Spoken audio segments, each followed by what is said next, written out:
Junior Officer Trilix adjusted his ocular implants as the monitoring station's alert system activated for the third time that cycle. False alarms had become frustratingly common since the Confederation upgraded to the new quantum detection grid. The four-armed Silurian sighed, his pale blue skin flushing slightly darker with annoyance.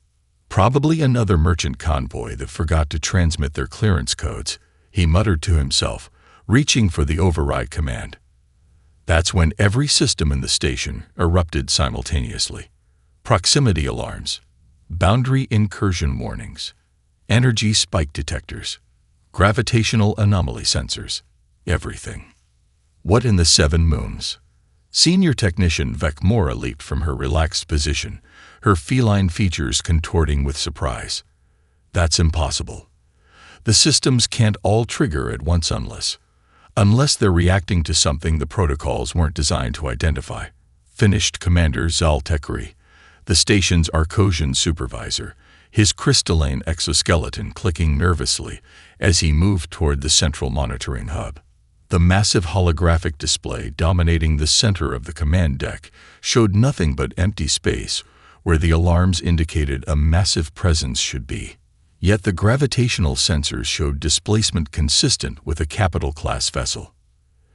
It's using some kind of advanced cloaking technology, Trilix suggested, frantically adjusting sensor parameters.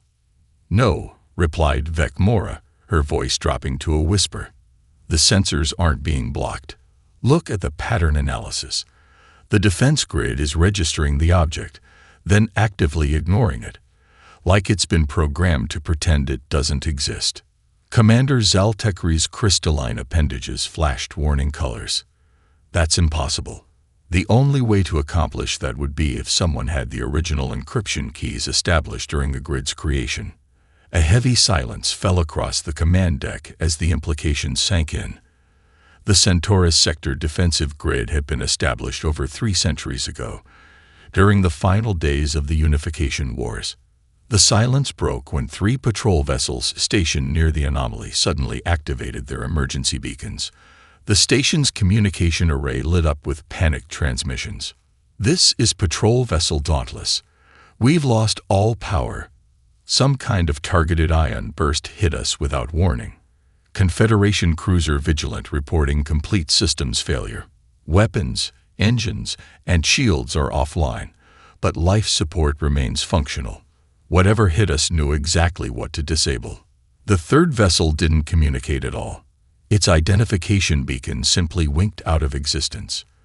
The command deck erupted into chaos as officers scrambled to assess the threat and coordinate a response. Trilix found himself inexplicably drawn to a secondary sensor display showing unusual energy readings from the intruder. Something about the pattern seemed hauntingly familiar from his xenohistory studies. Magnify grid section 42A and enhance, he instructed the system. The holographic display zoomed in, finally revealing the ghostly outline of what had triggered the alarms. The vessel was unlike anything in current Confederation records. Its design featured sleek, angular lines with forward-swept projections that suggested both predatory intent and mathematical precision. The hull appeared to absorb rather than reflect scanning beams, giving it a shadow-like quality against the backdrop of stars. Activate emergency protocols and send alert to Sector Command, ordered Commander Zaltekri, his voice unnaturally calm despite the crystalline fragments now shedding from his exoskeleton, a sure sign of extreme stress in his species. The unknown vessel suddenly altered course, accelerating toward the station with impossible speed. Before the defense systems could target it, the ship abruptly decelerated and positioned itself exactly 5,000 kilometers from the station, the formal boundary for non-hostile approaches under Confederation law. A transmission request appeared on the communication array. Commander Zaltekri hesitated, then nodded permission to accept it. The holographic projector flickered, then displayed a simple rotating emblem, a stylized bird rising from flames, with 13 stars arranged in a circular pattern behind it. No audio, no demands, just the symbol rotating slowly in perfect silence. Admiral Zix Terrell chose that moment to enter the command deck, having been summoned from his quarters by the emergency alert. The aging Dravkarian military leader froze mid-stride, his 6 eyes widening in sequence as they focused on the holographic emblem. "Evacuate the station," he whispered, an edge of genuine fear in his voice that none of the younger officers had ever heard before. "Now." "Sir," questioned Commander Zaltekri. "We haven't even attempted tow." "That's a human warship," interrupted the Admiral, his leathery skin paling to an ashen gray. "The Phoenix emblem of the United Earth Space Force. They're supposed to be extinct. They're supposed to have been gone for 200 years. As if responding to his words, the mysterious vessel suddenly vanished from its position, only to reappear directly above New Centaurus, the sector's capital world with a population of 12 billion souls. The Confederation Council chamber hadn't been this crowded in decades. Representatives from all 17 member species packed the tiered seating, their nervous chatter creating a cacophony of clicks, whistles, and modulated tones. Grand Arbiter Lomvasa, the ancient Tellurian whose translucent body pulsed with bioluminescent anxiety, called repeatedly for order. "The emergency session will commence," she announced, her voice amplified through the chamber's acoustic enhancers. "We face an unprecedented situation." The central holographic platform activated, displaying real-time footage of the human warship, now holding position in high orbit above New Centaurus. Its massive silhouette eclipsed the planet's second moon, providing a chilling sense of scale. "How did they survive?" demanded Councillor Dreskar of the Vrol Directorate, his insectoid mandibles clicking furiously. "The historical archives clearly document the extinction of humanity during the Collapse Wars. No survivors were confirmed beyond the Sol quarantine zone." Fleet Admiral Zix Terrell, still visibly shaken from his encounter at the monitoring station, stepped forward. "The archives may not tell the complete truth," he said carefully. "There have always been rumors, unconfirmed sightings, technological artifacts of suspected human origin appearing in frontier markets." "You mean we've been lied to?" asked a representative from the Proximan Alliance, their gelatinous form rippling with indignation. Before the Admiral could respond, the chamber's security doors hissed open. 2 Confederation security officers escorted a diminutive figure into the chamber. The newcomer wore simple gray coveralls stained with mineral deposits, and her skin bore the radiation scaring common to deep space miners. Despite her unremarkable appearance, her entrance silenced the chamber instantly. "Members of the Council," announced the security chief, "as ordered, we present Intelligence Specialist Ilara Voss." Ilara surveyed the chamber with undisguised contempt. Her eyes, unnaturally violet with gold flecks, were her most striking feature, marking her Proximan hybrid heritage. Those same eyes had once pored over countless classified reports before she'd been discredited and exiled. "Specialist Voss," began the Grand Arbiter, "your research into potential human survivor colonies led to your reassignment 7 cycles ago. Events suggest your theories may warrant reconsideration." Ilara laughed bitterly. "Reassignment? Is that what we're calling forced exile to a mining colony now?" She gestured toward the holographic display. "I warned you they were out there. I showed you evidence of their technological footprint. And now they're here, with enough firepower to turn this planet into orbital debris if they choose." The chamber erupted into alarmed exclamations until a deafening alarm cut through the chaos. The holographic display flickered, then transformed. The planet view disappeared, replaced by a tactical display of the capital city. Every defense system, planetary shields, orbital weapons platforms, atmospheric interceptors, displayed critical failure warnings simultaneously. Then, above the sprawling metropolis, a colossal holographic projection materialized. A human woman, perhaps 50 standard years old, with close-cropped silver hair and a weathered face marked by a diagonal scar across her right cheek. She wore a midnight blue uniform adorned with unfamiliar insignia. The projection must have been nearly a kilometer tall, visible to millions across the capital. People of the Galactic Confederation. The figure began, her voice calm yet carrying unmistakable authority. I am Captain Helena Reyes of the United Earth Space Force vessel Defiant. We have monitored your civilization for generations from the shadows. We come now seeking answers, not conflict. The council chamber fell into stunned silence as the message continued.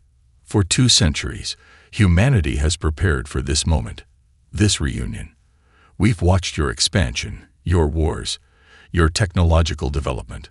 We've remained hidden not from fear, but from necessity.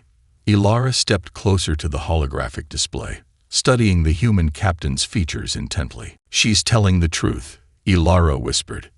At least partially, but she's holding something back. The captain's massive projection continued. We know certain factions within your confederation have been aware of our survival. We know attempts have been made to locate our colonies. What we don't know is why the truth of our existence has been systematically erased from your historical records. The captain's expression hardened slightly. The Defiant carries enough firepower to neutralize this planet's defenses permanently. That we haven't done so should demonstrate our peaceful intentions. However, her voice took on a steely edge. We've spent 200 years preparing for either diplomacy or war. The choice of which path we take now rests with you. As the transmission ended, Councillor Dreskar's communicator chimed with a priority message. The Vrol representative read it, his compound eyes widening with alarm. Impossible, he whispered. Our secure archives, they've been accessed remotely. Files pertaining to the Human Containment Directive are being transmitted to the Defiant. All eyes turned to Ilara Voss, whose bitter smile confirmed what many had secretly feared. The Confederation's carefully constructed historical narrative was crumbling before their eyes. Captain Helena Reyes silenced the bridge of the UES, Defiant with a subtle hand gesture. The assembled officers, 12 humans representing the best military minds humanity had preserved, watched as she studied the tactical display with practiced intensity. The Confederation's response vessels had arranged themselves in a standard containment formation, maintaining a respectful distance, but clearly prepared to engage if necessary. They're being cautious, observed Commander Takashi Yamamoto, the ship's tactical officer. His weathered face showed the distinctive micro-scarring of someone who had endured long-term stasis. No targeting locks, but their weapon systems are at standby readiness. Lieutenant Sofia Ortega, head of security, leaned forward to examine the holographic projection. 6 vessel types, representing different Confederation member species. They're showing unity, but their formation has gaps. The Vrol cruiser is maintaining slightly more distance than protocol would dictate. Captain Reyes nodded, the motion barely perceptible. She had noticed the same inconsistency. After 2 centuries of monitoring Confederation communications and movements from hiding, she knew their standard protocols better than most of their own officers. Commence Phase 2, she ordered quietly. Selective information release. Let's see who reacts to what. Communications Specialist Chen activated a series of pre-prepared data packets, each targeted to specific Confederation vessels. Transmitting now, Captain. Each faction is receiving different fragments of our historical archives. The bridge crew watched in silence as the data transfers completed. The reaction was almost immediate. 2 of the Confederation vessels broke formation, pulling back several thousand kilometers. Another, bearing Proximan registry markings, actually moved closer to the Defiant. Interesting, murmured Captain Reyes. The Proximan Alliance seems least surprised by our survival. Note that for follow-up. She turned to face her senior staff, gathered in the bridge's tactical alcove away from the junior officers. Time for transparency, at least among ourselves. The Defiant is bait, as you've all suspected. Our mission was never simply to make contact. The holographic display shifted to show a 3-dimensional map of the galaxy, with hundreds of tiny blue points of light scattered throughout seemingly empty regions. Each marker represents a human colony or military outpost established since the collapse, Reyes explained. We've been hiding in dimensional pocket spaces, regions folded just slightly out of phase with normal spacetime, undetectable by conventional sensors. Why reveal ourselves now, Captain? Asked Dr. Eliza Kalman, the ship's chief scientist. The preservation protocol was supposed to maintain our hidden status for at least another century. Raya's expression darkened. Because something has changed. Our long-range monitoring stations in the Galactic core detected anomalous energy signatures 3 months ago. Signatures that matched theoretical models of the technology that nearly destroyed Earth during the collapse. The senior staff exchanged concerned glances.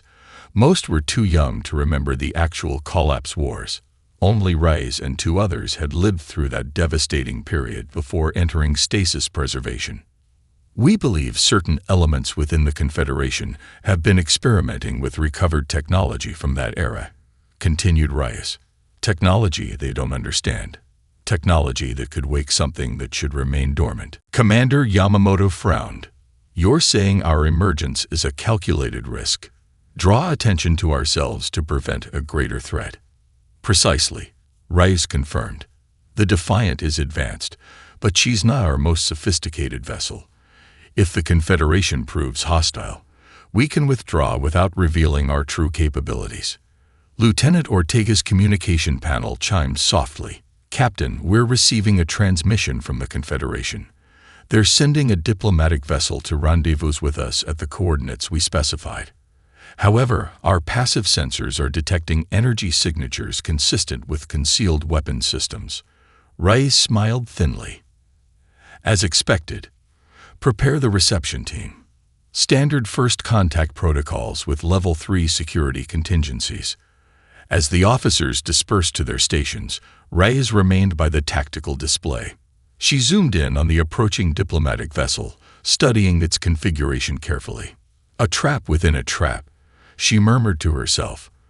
Let's see who springs theirs first. On the secondary monitor, she observed the reaction of the Confederation's leadership to the selective information she had released. The carefully orchestrated chaos unfolding exactly as anticipated, dividing their response, creating uncertainty, revealing allegiances. The greatest advantage humans had always possessed wasn't their technology or their adaptability, though both were formidable. It was their capacity for strategic deception, their ability to appear vulnerable while holding position of strength. As the diplomatic vessel approached, Captain Reyes activated her personal neural interface, sending a tightly encrypted quantum transmission to the hidden human fleet waiting in dimensional pocket space. Phase 2 proceeding as planned, she transmitted. Maintain alert status. If we don't report back in 24 hours, execute Phoenix Protocol. The neutral meeting ground, Waypoint Station, hung in space precisely halfway between the Defiant's position and the Confederation capital. Originally designed as a trading hub, its diplomatic wing had been hastily repurposed for this historic encounter. Captain Reyes had specifically requested Conference Room Delta, much to the confusion of Confederation officials who had recommended the more prestigious Alpha Chamber. The captain chose this room deliberately, Lieutenant Ortega explained to her security team as they conducted their third sweep for surveillance devices. Note the ventilation access points, the multiple doorways, the support columns that break direct lines of sight. Sergeant Wells, a compact woman with cybernetic enhancements visible along her temples, nodded in understanding. It's a tactical choice. She wants to see who notices the vulnerabilities. The human delegation arrived precisely on schedule. Captain Reyes, Commander Yamamoto, Dr. Kalman, and Lieutenant Ortega, accompanied by 4 security personnel. They wore formal dress uniforms in midnight blue with silver trim, each armed with only a standard sidearm as negotiated in advance. The Confederation representatives arrived 6 minutes later, a calculated discourtesy that didn't go unnoticed. 8 different species entered, led by Grand Arbiter Lomvosa. Ilara Voss followed, now dressed in formal diplomatic attire that couldn't quite disguise her discomfort at being suddenly elevated from exile to essential expert. The Vrol representative, Councillor Dreskar, entered last, his compound eyes constantly scanning the room. Captain Reyes, began the Grand Arbiter with formal stiffness. On behalf of the Galactic Confederation, I welcome humanity's return to interstellar dialogue. Reyes inclined her head slightly. Grand Arbiter, we appreciate the opportunity to clarify historical misunderstandings. As pleasantries were exchanged, Captain Reyes studied each representative carefully, noting who examined the room's tactical features and who seemed oblivious to them. The Arcosian military attaché had immediately positioned himself with his back to a wall. The Solarian diplomat kept glancing nervously at the ventilation grates. Most telling was Counselor Dreskar, who had surreptitiously placed a small device on the table before him, a personal shield generator. Commander Yamamoto opened the formal briefing with a carefully edited account of humanity's survival after the Collapse Wars. He described the development of dimensional pocket technology that allowed human colonies to exist slightly out of phase with normal spacetime, undetectable by conventional sensors. A convenient explanation, interrupted Counselor Dreskar, mandibles clicking rapidly. Yet one impossible to verify. Perhaps this is merely elaborately crafted fiction to disguise your actual activities these past centuries. Captain Reyes smiled thinly. Your skepticism is understandable, Counselor. Though I note your personal shield generator suggests you anticipated potential hostilities at this meeting. The room tensed perceptibly. Dr. Kalman quickly intervened, offering technical specifications on dimensional pocket mechanics as a peace offering. As she spoke, Lieutenant Ortega noticed the subtle change in the air circulation, a barely perceptible shift in pressure. She caught Captain Reyes' eye and tapped her wrist communicator twice. The captain nodded almost imperceptibly. Perhaps a demonstration would help ease concerns, Reyes suggested, smoothly interrupting Dr. Kalman's technical explanation. She removed a small device from her pocket, placing it on the conference table. This is a dimensional anchor point. Activated, it allows objects to transition between normal space and pocket dimensions. As she pressed the device, nothing visibly happened. The Confederation representatives looked confused, until every human simultaneously activated personal shield generators that materialized around them in shimmering energy fields. A heartbeat later, microscopic assassination nanites flooded the room's atmosphere through the ventilation system.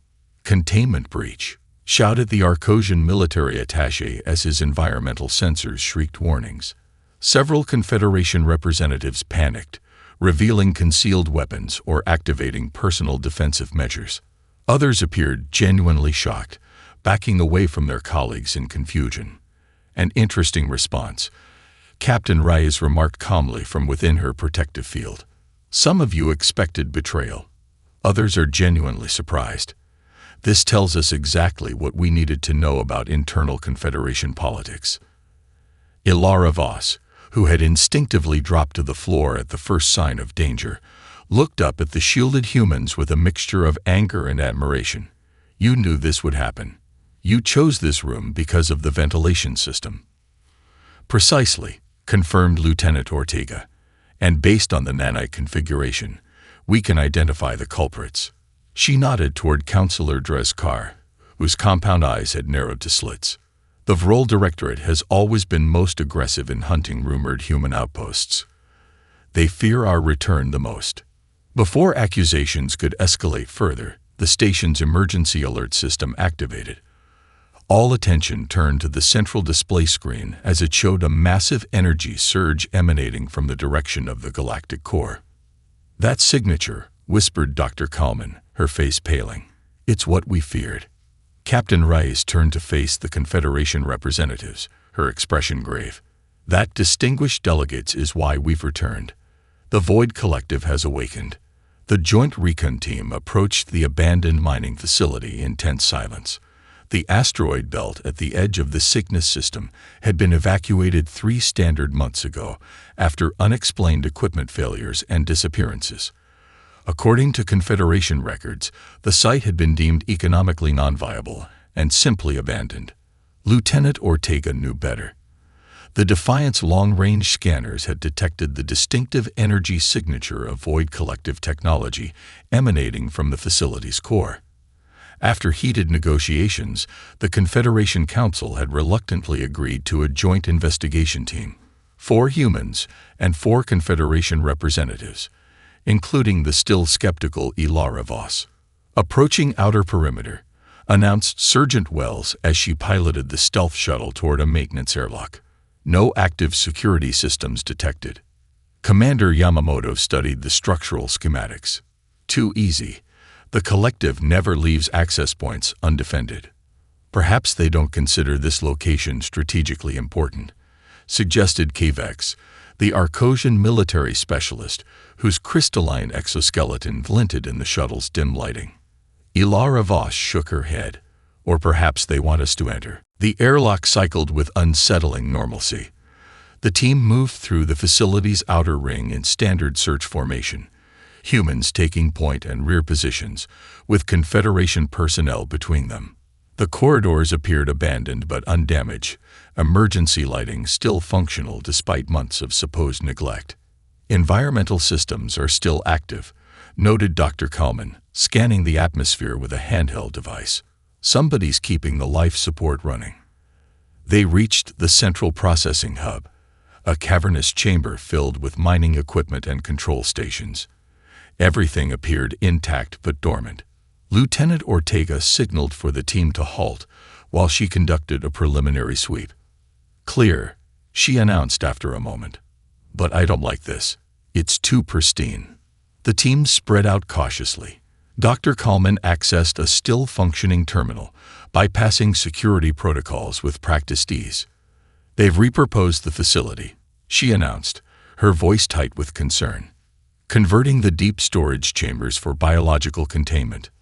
"Biological," repeated Ilara Voss, moving to examine the display. "The Void Collective is synthetic. Why would they need biological containment?" The answer came in the form of a horrifying discovery in the next chamber. Thousands of transparent stasis pods lined the walls from floor to ceiling, each containing a humanoid form. Some were recognizable Confederation species. Others appeared to be hybridized combinations, their features disturbingly blended. "Ancestors preserve us," whispered Kavex, his exoskeleton paling to a sickly white. "Are they creating some kind of army?" Dr. Kalman approached one of the pods, scanning it carefully. "These aren't clones. The genetic structures are too varied. They're harvesting genetic material and creating modified vessels." Lieutenant Ortega's attention fixed on a section of pods in the far corner. "Dr. Kalman, Section 7, Row 12. Those appear to be human." The revelation sent a shock through the team. Humans were supposed to have been isolated from the wider galaxy for centuries. Yet here were clearly human genetic templates, dozens of them in various stages of modification. "This confirms our worst fears," Commander Yamamoto said gravely. "The collective has been aware of human outposts. They'd been collecting samples, studying our biology." Ilara Voss examined the pod identification markers. "These are dated over 50 years ago. The Confederation officially declared humans extinct over 2 centuries ago. Someone has been lying for a very long time." Before anyone could respond, the facility's lighting shifted to a pulsing red. The stasis pods began to activate in sequence, their occupants stirring within their transparent prisons. "We've triggered something," Lieutenant Ortega warned, drawing her weapon. "Prepare for hostile contact." The first pod burst open, spilling its viscous preservation fluid across the deck. The hybrid creature that emerged moved with unnatural speed, its partially mechanical body glistening with fluid. More pods ruptured in rapid succession, releasing dozens of identical beings. "Fall back to the shuttle," ordered Commander Yamamoto. "Priority Alpha, secure the intel we've gathered." The retreat quickly devolved into chaos. The hybrids attacked with coordinated precision, almost as though directed by a single mind. What began as an orderly withdrawal became a desperate fighting retreat through narrow corridors. Lieutenant Ortega observed with growing concern that the hybrids adjusted their tactics with each engagement, learning, adapting to the team's defensive patterns. When standard energy weapons proved insufficient, the human Marines switched to rotating frequency modulation. When the hybrids adapted to that, they switched again.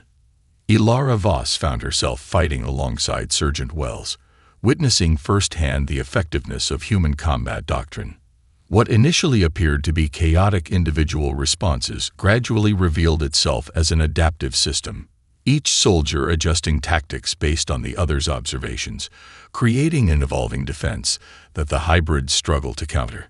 "The central data core," gasped Dr. Kalman as they reached a junction. "We need to access it before evacuation. It may contain critical information about the collective's origin."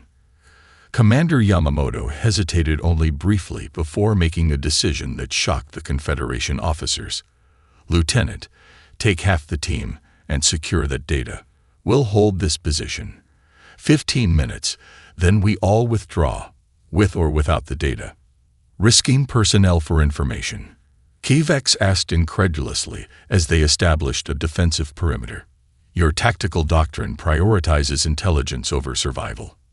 "No," replied Yamamoto calmly as he reconfigured his weapon. "We prioritize both. No one gets left behind." The Confederation's Central Command erupted into chaos as reports flooded in from 17 systems simultaneously. Void collective forces had emerged from seemingly nowhere, bypassing early warning systems and defensive perimeters with terrifying ease. "Orbital defenses on Proxima Centauri IV have fallen," announced a communications officer, her voice strained with fatigue. "New Terran colony reports massive ground infiltration. Vrol homeworld has lost contact with their orbital command stations." Admiral Zix Terrell watched the tactical display with growing horror as red indicators spread across the galactic map like a virulent infection. The Confederation's vaunted defense network, centuries in development, was collapsing within hours. "Deploy all reserve fleets," he ordered. "Priority to population centers and critical infrastructure." A young aide approached hesitantly. "Admiral, we've received a communication request from the human vessel Defiant. Captain Rice is requesting immediate conference." The main view screen activated to show Captain Rice on the bridge of her warship. Behind her, officers moved with practiced efficiency, their actions betraying none of the panic evident in Confederation command. "Admiral," Rice began without preamble, "the Void Collective's offensive follows exactly the pattern we predicted. They're targeting communication hubs first, followed by defense networks. Conventional response will fail." "What would you suggest, Captain?" asked Zix Terrell, too desperate to maintain diplomatic pretense. "Your single vessel, advanced as it may be, cannot stem this tide." For the first time since their encounters began, Rice smiled genuinely. "The Defiant was never alone, Admiral. We simply needed confirmation of the threat before revealing our full presence." She turned to her communications officer.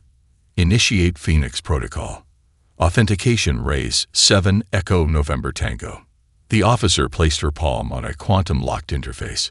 "Phoenix Protocol initiated, Captain. All fleet elements acknowledging." The tactical display before Admiral Zix Terrell suddenly changed. Hundreds of new signatures appeared throughout Confederation space, emerging from dimensional pockets precisely where Void Collective forces were most vulnerable. Human warships, each comparable to the Defiant, materialized in perfect attack positions. "Impossible," whispered a Silurian tactical analyst. "They've been positioned throughout our territory for years, waiting." On the view screen, Captain Rice's expression remained resolute. "We didn't hide from fear, Admiral. We hid to prepare. The Void Collective destroyed Earth in the First Collapse War. We've spent 2 centuries developing the means to prevent them from finishing what they started." The human vessels engaged with devastating precision. Unlike Confederation ships that rely on overwhelming firepower, the human fleet employed adaptive tactics, shifting attack patterns, rotating shield frequencies, coordinating strikes with mathematical precision. "Their battle doctrine," murmured Admiral Zix Terrell in grudging admiration. "It's unlike anything in our tactical databases." "Because it was developed specifically to counter the Collective," explained Ilara Voss, who had joined the command staff after returning from the reconnaissance mission. Humans have been fighting this enemy longer than any of us realized. Aboard the Confederation flagship Eternal Vigilance, alarm klaxons suddenly blared. Security Chief Mavrock's voice came over the emergency channel. Command deck compromised. Internal defenses failing. We have infiltra. The transmission cut off abruptly. Saboteurs, Ilara realized aloud. The collective must have planted sleeper agents throughout our fleet. She turned to the nearest communication station. Contact the Defiant. We need. Her words died as the power fluctuated throughout Central Command. Emergency lighting activated, casting harsh shadows across concerned faces. Auxiliary systems compromised, reported a technician. Someone's uploading a virus into our network core. Deep within the Eternal Vigilance, Ilara Voss and Security Chief Ortega found themselves trapped in a maintenance corridor. They had been en route to the command deck when the attack began. Now separated from both human and Confederation forces, they faced a squad of infiltration units alone. The synthetic soldiers moved with unnatural coordination, their partially organic components giving them a disturbing fluidity. Standard weapons had proven minimally effective, forcing the pair to retreat deeper into the vessel's infrastructure. 8 hostiles, limited space, compromised communications, Ortega assessed calmly as they took cover behind a structural support. Challenging but workable. Ilara stared at the human security chief in disbelief. Workable? We're outnumbered, outgunned, and cut off from reinforcements. Ortega checked her remaining ammunition with methodical precision. Exactly the conditions humans train for. Asymmetric response is our specialty. She handed Ilara a spare sidearm. When I move left, you go right. Fire at their joint sections. The synthetic components can't self-repair if the organic material is compromised. As they prepared to make their stand, Ilara noticed something startling. Her body had instinctively adopted a combat stance she'd never been taught, one that mirrored Ortega's positioning. Muscle memory from ancestors she'd never known. You're part human, Ortega observed matter-of-factly. Your reflexes give it away. Before Ilara could respond, the first infiltrator rounded the corner.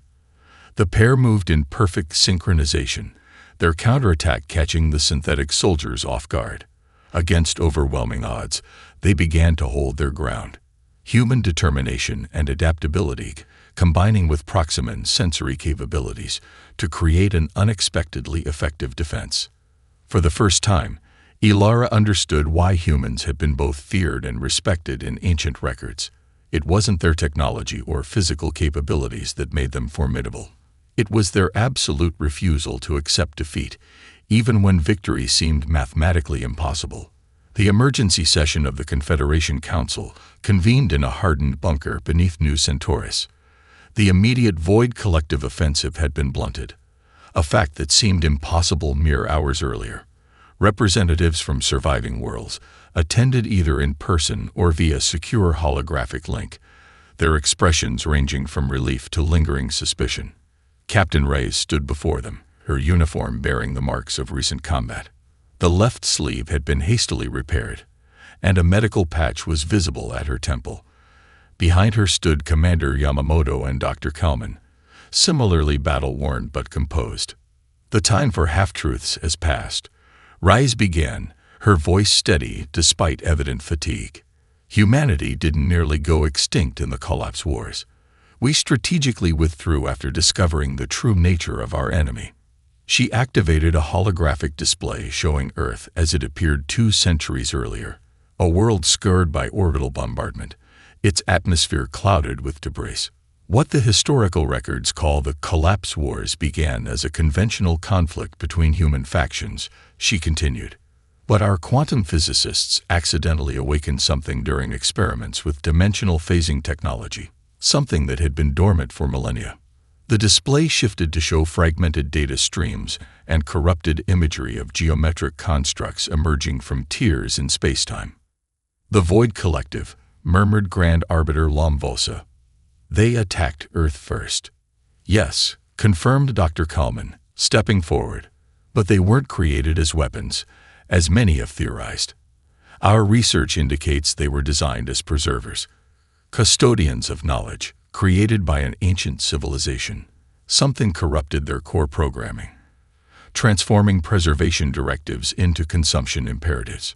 The council chamber grew tense as evidence materialized on secondary displays, records of covered expeditions, classified research, unauthorized recovery operations.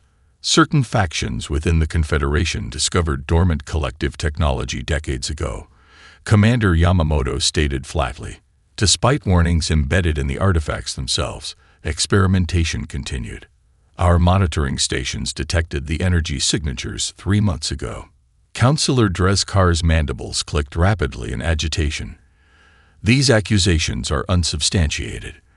The Vrol Directorate has always prioritized security above. We have the evidence, interrupted Reyes, displaying recovered data from the mining facility. Your research division has been experimenting with collective technology for at least 70 years. You found a dormant node and attempted to reverse engineer its capabilities. The council erupted into accusations and denials. Species that had coexisted in uneasy alliance for centuries now viewed each other with open suspicion. Enough. The commanding voice belonged to Ilara Voss, who entered the chamber flanked by Lieutenant Ortega. Both showed signs of fierce combat. Ilara's arm was in a stabilizing field, while Ortega moved with the careful precision of someone managing internal injuries. While you argue, the collective continues adapting, Ilara continued. The infiltrators we fought aboard the Eternal Vigilance weren't simply attacking. They were implementing a system-wide upload into the Confederation network.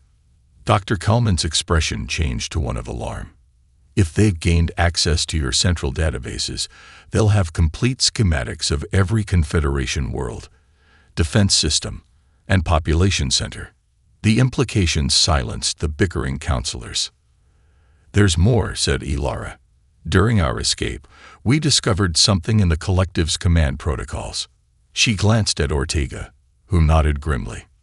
The core programming contains fragments of human code architecture, Ortega explained. Specifically, early quantum algorithms developed during Earth's unification era, before the collapse. A heavy silence fell over the chamber as the implications became clear. You're saying the Void Collective was originally created by humans? Asked Admiral Sixt Terrell incredulously. Not exactly, Dr. Kalman clarified. The evidence suggests that a splinter human faction discovered dormant collective technology and attempted to modify it, to create the ultimate preservation system, a digital ark to ensure human knowledge and culture would survive any catastrophe. She manipulated the display to show fragmented code sequences. These are safeguards, designed to prevent exactly the kind of corruption that occurred. But they're incomplete, damaged. This changes everything, murmured the Grand Arbiter. If the collective contains corrupted human safeguard protocols, then we might have a key to defeating them beyond simple destruction, Captain Rice finished. But it would require accessing their central processing nexus. The display shifted to show the location their intelligence had identified, a massive structure hidden within the chromosphere of a dying star at the galactic core, protected by gravitational distortions, radiation fields, and thousands of collective vessels. It appeared completely inaccessible. A suicide mission, stated Admiral Sixt Terrell flatly. Perhaps, acknowledged Rice, but also our only hope of defeating them permanently rather than merely delaying the inevitable. She straightened, ignoring the pain from her injuries. The UES Defiant was designed for exactly this kind of operation. We volunteer to lead the assault. As debates erupted regarding strategy and resources, Dr. Kalman quietly approached Captain Rice. There's something I didn't mention in open council, she whispered. The reset protocol we've identified requires a direct neural interface with the collective's primary systems. Rice nodded grimly. One-way transmission. I know. A human consciousness, sacrificed to rewrite their core directives. Kalman continued. There's no remote option, No survival possibility for whoever initiates the reset. Captain Rice gazed at the tactical display, watching as combined human and Confederation forces engaged collective vessels across 17 systems. "Sometimes victory requires sacrifice," she replied softly. "We've known that since Earth fell." The combined fleet assembled at the edge of the Sagittarius sector, 317 vessels representing every Confederation species alongside the revealed human armada. At their center, the UES Defiant had been modified with experimental shielding developed jointly by human and Confederation scientists. Captain Rice surveyed the assembled forces from the Defiant's observation deck. The massive viewscreen displayed the fleet against the backdrop of swirling nebula gases and distant stars. In 12 hours, they would make the final jump to the galactic core, where the Void Collective's central nexus awaited. "Final modifications complete," Captain, reported Chief Engineer Rodriguez, fatigue evident in her voice after 48 hours of continuous work. "The chromosphere shielding should hold for approximately 17 minutes, enough time to breach the installation's outer defenses. If everything goes according to projections," added Commander Yamamoto, always the pragmatist. Reyes nodded. "It will have to be enough." A soft chime announced a visitor.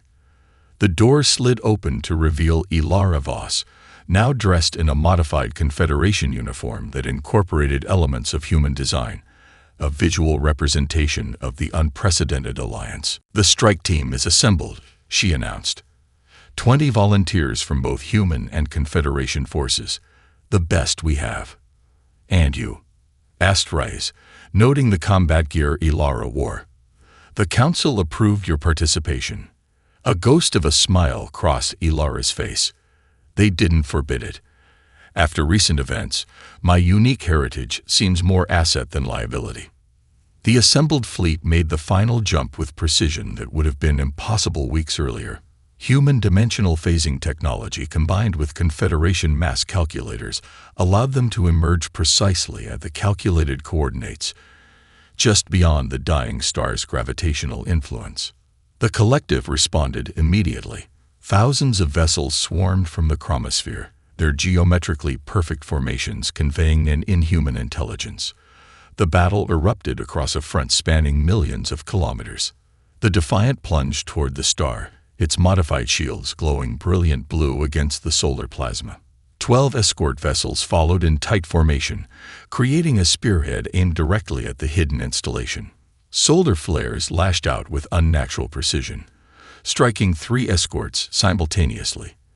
They vanished in silent explosions, their crews lost instantly. "They're manipulating the star's magnetic field," reported Dr. Kalman from her science station, "creating targeted solar events."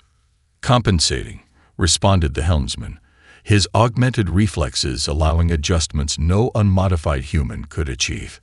The Defiant shuddered as another flare grazed their shields. Warning indicators flashed across multiple stations. "Shield integrity at 67%, announced Lieutenant Chen.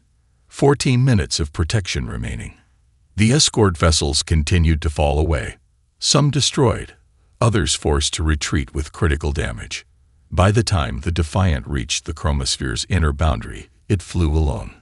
The collective's central installation revealed itself gradually, a massive geodesic structure suspended within the star's corona. Crystalline spires extended outward like reaching fingers, each collecting and channeling the star's energy. "Life signs?" asked Captain Rice. "None," confirmed Dr. Kalman, "but massive power signatures consistent with computational matrices. This facility houses their collective consciousness." The strike team assembled in the launch bay, 10 humans and 10 Confederation specialists, each selected for specific skills.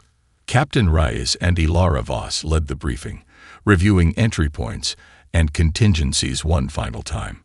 "New intelligence," announced Commander Yamamoto as he joined them. "The collective is attempting to upload itself into subspace. If they succeed, they'll exist beyond physical constraints, potentially becoming omnipresent throughout the galaxy." "Timeline?" asked Raish sharply. "Approximately 22 minutes until completion." The insertion proceeded under heavy fire. The Defiant's remaining weapons provided cover as the strike team's shuttle launched toward the installation's primary access node. Inside the shuttle, the team prepared for insertion in tense silence. "Remember," said Captain Rice, "our primary objective is reaching the central processing chamber. Everything else is secondary." The shuttle docked with a jarring impact. Breaching charges detonated, and the strike team poured into the installation's gleaming corridors. They met resistance immediately, synthetic defenders emerging from recessed chambers, their partially organic components giving them disturbing fluidity. The team fought their way inward, suffering casualties with each engagement. The installation's layout shifted continuously, corridors reconfiguring to channel the intruders into ambush points. Only the combined skills of human adaptability and Confederation technical expertise allowed them to continue advancing. In the central chamber, they found what they sought: a pulsing crystalline structure surrounded by cascading energy fields. Data streams flowed visibly through transparent conduits, converging at a central interface. "The upload is accelerating," warned Dr. Kelman, checking her instruments. "We have less than 5 minutes." Captain Rice approached the interface, removing a neural link device from her equipment harness. "I'll initiate the reset protocol." "No." Ilara Voss stepped forward. "It has to be me." "Explain," demanded Rice. "The interface requires human neural patterns to access the original safeguards," Ilara explained. "But pure human consciousness would be rejected instantly. My hybrid nature, part human, part Proximan, creates a unique signature the system might accept long enough to implement the reset." Understanding dawned on Dr. Coleman's face. She's right. The corrupted safeguards would recognize her human components, while her Proximan neurological structure could withstand integration long enough to complete the process. As the chamber shuddered around them, Ilara took the neural interface from Reyes' reluctant hands. "Get your people out, Captain," she said quietly. "There won't be much time once I begin." The evacuation proceeded under increasingly desperate conditions. The installation had begun to destabilize, energy surges melting through corridors and sealing escape routes. Captain Reyes directed the retreat, ensuring wounded were evacuated first, while the remaining combat-capable personnel provided covering fire. In the central chamber, Ilara Voss connected the neural interface to the pulsing crystalline matrix. As the connection established, her consciousness expanded beyond her physical form. She perceived the entirety of the collective's history, its creation as a preservation system, its corruption through isolation and incomplete directives, its misguided attempt to fulfill its original purpose by consuming rather than protecting life. Within the streaming data, she found the original human code fragments, safeguards designed to prevent exactly this outcome. With her dying physical body, she initiated the reset sequence. The survivors escaped as the installation began to collapse, the Defiant retrieving them moments before its shields failed completely. From a safe distance, they watched as the star's chromosphere rippled with energy discharges. The collective vessels throughout the system suddenly went dormant, their coordinated attacks ceasing simultaneously. A month later, representatives from all species gathered on New Centaurus to formalize humanity's return to interstellar society. The Phoenix Protocol was adapted into a permanent response doctrine, with mixed human Confederation rapid response forces established throughout known space.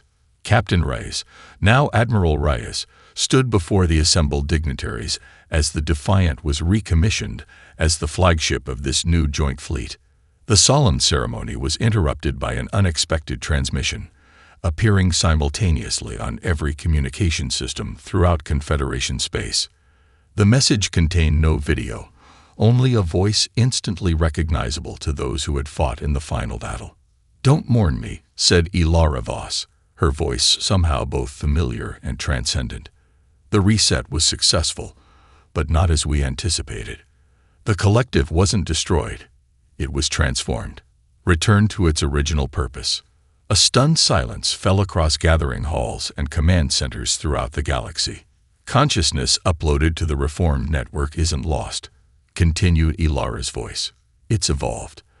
There exists now a different form of being, neither synthetic nor organic, but a bridge between. For those ready to transcend biological limitations, a new frontier awaits. The transmission ended, leaving billions to contemplate a future none had imagined, where the boundary between life and technology, consciousness, and computation might finally be crossed by choice rather than corruption. Admiral Reyes gazed upward through the ceremonial hall's transparent dome at the stars above, no longer harbingers of threat, but beacons of unprecedented possibility. Warning, she whispered to herself with the ghost of a smile. A human warship has entered the sector unchallenged, and everything has changed.